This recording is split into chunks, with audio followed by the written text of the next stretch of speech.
Okay, this might be tough to believe, but this before image as well as the final shot were captured with the exact same natural light, the same in-camera settings, and they were processed identically in Lightroom.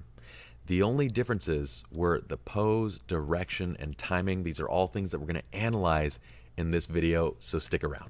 My name is Pi, and I'm one of the founders of Lynn and Jersa Photography and SLRLounge.com.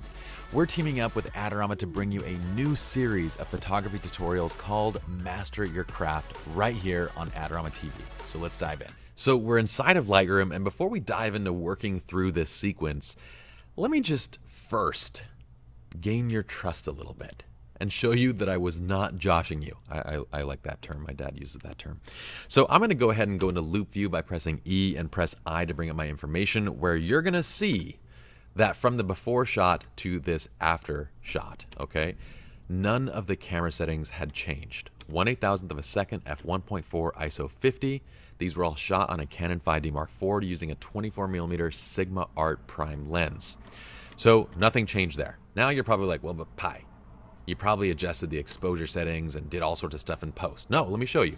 So I actually processed this image using Visual Flow's modern HDR natural preset, and then I just applied it to this image. So what you're seeing is actually the exact same exposure, the exact same settings, the exact same tone curve, same HSL. I'm not joshing. They're the same exact shot. But we're going to work through and analyze exactly what makes these two images so different. We're going to talk about the process of capture. The beautiful part about this is that honestly you could capture this image or any image like it with any camera that you want to. And the same posing and directing and understanding of the scene is going to apply to anything you're shooting, regardless of what that might be. So there's a lot of tips here, and I hope all of you guys stick around. And let's dive into the first piece, which is kind of walking up to the scene. And why did we choose this first shot? Why is this our composition? So that brings us to the camp framework, to the C piece of that framework, right? We always talk about camp. The first step, composition. I honestly believe to do this right, you really need to put the camera down, okay? Put the camera down, walk the scene, scout it, understand the scene. And what I want you to do is to begin by identifying your light sources and then potentially thinking about the angles and how you can shoot the image. As we walked this scene, I'm gonna go ahead and bring up my red pen just so I can paint a little bit. I'm gonna first start with just identifying our primary light source, right? So let's go light source, primary, we're gonna label it 1. It's the sun that's coming from the top left of the frame, and it's kind of creating this highlight along all of the water, and that's the rim light that we get across their body, that edge light and everything. That's that. But we also obviously have some light filling in the shadows, right? So where is that light coming from? Well, probably our second light here is gonna be the sky. It's a weird shape too. Should we try that again? Nope, that's not any better. Let's try that one more. Oh, there we go. Our number Z. Okay, so number Z says that our next light source is coming from basically the sky. So the sky, that blue light, is also going to fill light into our scene, into the shadow areas of our image. And we can see a lot of that, like in the reflections. We can see some of those blue tones if we go close on the skin. But really, we have another big helper in this scene and a big piece of why they're posed where they are. If you look at the behind the scenes video, our third light source is actually coming from this wall. And the wall that I'm actually standing on is a giant earth tone wall that's just catching sunlight and filling that kind of tan brown light back into their skin. It's beautiful because it already gives me like a nice golden glow to the skin, and it really kind of works nicely with skin tone. So I have them placed close to this because that's my big giant fill light. So that's the third light in the scene. But what's gonna happen depending on my timing, and I want you guys to be prepared for this, is whenever water comes into a scene, it becomes another light source. You can make it your fourth light source, whatever it's going to be. But if we look at the actual settings between these two images, again, the exposure settings, everything is identical, right? Exposure is identical. Everything is identical between these two shots. But we gain about an extra stop of light from the water itself. As the water comes in, it catches all three light sources and reflects more of it back up into our subjects' faces. So all our job becomes as photographers at this point, when we have, this kind of thing working with us, and the same thing happens with snow, with water, with anything, it's going to reflect all of those existing light sources back up and into your shot, right? But that's that significant bump in brightness that we see. Okay, so that's the light in our scene, and those are kind of the differences that are there. Why do we choose this angle? Well, I really like this angle as I'm standing up here because it lets me see the depth in this scene, right? If I didn't stand up onto this, these tide pools that are over here and in the back side, they would have kind of been lost in the frame, right? If I got down lower, we wouldn't have seen the depth in the shot. So we're choosing to put them down in the kind of the middle of the frame and leave this space to kind of show splashes, to show water, to show depth in the scene. This is epic shot in Laguna Beach. Okay, so that's the composition. So now we place our subjects and we go to the next step, which is going to be our ambient light. So we need to dial in the ambient light exposure, which I want to set something to maximize our overall dynamic range. And the other thing is, since I'm shooting wide and since I have quite a busy scene, if I can, I'd love to shoot at a wider aperture. So I'm setting this to f1.4. I'm going to do a separate video because we've gotten a lot of questions on how do you shoot wide open but still get sharp images. Well, you'll notice that they're still completely sharp in this set of images, even though we're wide open at 1.4. We'll talk about that in another video because I think there's some good tips there that we can get you guys.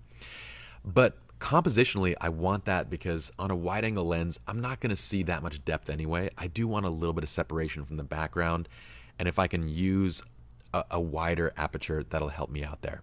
So with those two steps in, I'm looking now to kind of modify light if I need to, right? And then I'm going to pose my subjects. Those are steps 3 and 4. What you're going to see here though is kind of when we're using natural light, we're going to use the pose to play into the modification of light, because between this shot and the last one, in fact, if I get these, I think I adjust my ISO up to 100 in this one because my exposure was a little bit dark on this one. So I adjusted up to 100 ISO here. If you look at these two images though, even when I adjust the brightness of this image up to kind of match, the only difference here is just the overall pose. That's it.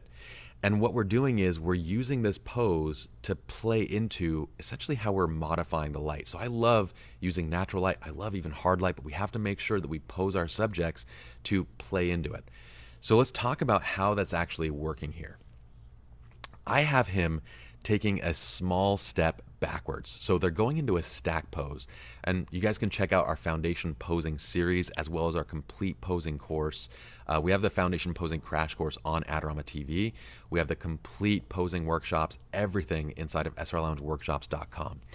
But you'll notice that he's a step back in a stack pose. They're holding hands right here, and she's looking down and toward this side. Well, we talked about that main light source coming from here. So what that does is by him taking a step back, he no longer casts a shadow onto her. And now we get that highlight edge going from the top of her head all the way down her dress, right? So we now create that bit of definition on that side. She's looking down towards the side, and with that chin direction, we have this beautiful Rembrandt light that's landing right there on the skin right here, right? Beautiful shadows and light direction. He's looking towards her, so we have a rim light, and then the face is in shadow on his side. That's okay in my opinion. In my opinion, like, it makes sense for when you have a masculine subject, it makes sense to put their face in shadow because having shadows with that kind of lends into the masculinity of a shot. So it works well with a guy like this in this situation to have his face in the shadow as he's looking towards her. She's looking down towards this side. The next thing that you're going to notice probably is the hips. So in going back to this shot right here, she's standing flat-footed. Here I've had her adjust and we're bringing her knee across the body just like this. And what that does, by pushing the knee in, we create a natural taper point on the dress where it widens out at the hips and it tapers in at the bottom, and we create the hourglass shape, and we're bringing the hand up naturally to kind of go through the hair, just to kind of create a bit of motion or kind of an in the moment type look to the shot. We're also allowing the hand to go up so that we can show the form on the dress, right? Because if the hands are at the sides, we can't see the shape of the hips, right? So one hand is holding his, one hand is up.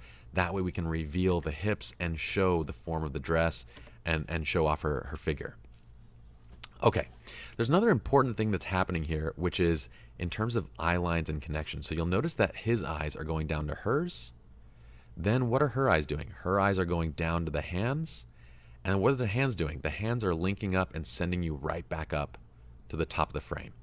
So there's a little pattern here that will actually keep a viewer kind of looped in. You kind of look down toward the hand comes back up, you go to his eyes, and you kind of stay here in focus in the center of the image. Just nice little tricks that we can kind of use to help keep the viewer fixated on what's going on in the image. But that adjustment is what makes such a substantial difference in the way that these two images look. And then once they're positioned, all we're going to do is cue up an expression, right? So from that position, we might say a joke, we might say something, and we might elicit the expression that works perfectly for the image. Perfect. I love this shot. That's a keeper in and of itself. But the last and final step is timing. And we talked about when those waves come in, what's going to happen, right? So we have them position this tide pool in an area that's completely safe. The wave is not going to land anywhere around them, but it is going to wash in over their feet. So the last thing that we're doing is once we have everything kind of timed, we just wait for the wave to come in, and then we shoot the exact same shots, and we might say, okay, look at each other, switch up the pose a little bit. We might kind of work off of that as soon as the water comes in. But that's it. Once the water comes in, we grab our final image. Make sure that when the water is in your shot, your exposure at that point is not blown out. So you'll actually notice that I ended up going up to ISO 100 for this image. And then actually, once the water was washing in, I dropped it back down to ISO 50. And that was because if you look at the raw file for this, you're going to see that in this first shot with the ISO up to 100, we've maximized out the histogram. Our highlights are pushed right up to the right edge. Our shadows are right there. They're mostly intact. And when we look at this shot, it's the exact same. So we had a full stop of difference when that light came washing in, that if we left our exposure bright, we would have actually ended up with this shot right here, where we would have actually blown out some of our highlights in the highlight area of the image. Okay, so just make sure that if the final intention is to shoot the final image with that water in, make sure your exposure reading is on that point. And that's it. Now I mentioned that all we did to get to the final image was apply Visual Flow HDR Natural, right? I wasn't lying. Watch this. I'm just going to take a white balance read. Okay, it gets us somewhere close. Click HDR Natural. Adjust a little bit of my contrast, exposure, maybe bring the white balance up a little bit. That's it. I might add without a vignette or just do a subtle vignette. That's all we did to get to our final, okay? And of course, correct your horizon lines. So we're done. Now you guys can take these techniques and apply it to whatever you're shooting. If y'all enjoyed, please subscribe to the channel, give the video a like, and comment below on what you guys would like to see next. In addition, if you guys would like to learn more about all of our premium education, we have an entire library of the best education available on slrloungeworkshops.com, so check that out as well. All the rest will be in the description below. You guys can check out all the gear that we used, and I'll see you guys in the next video. Peace.